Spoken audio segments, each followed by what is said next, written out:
হলাম গো এ ধর্ম সভায় আমার বিপক্ষে আছেন যিনি, তিনি স্বয়ং নারায়ণ সাই।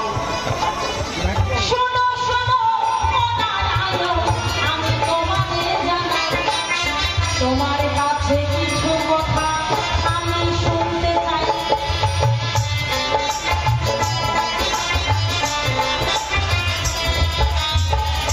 আমার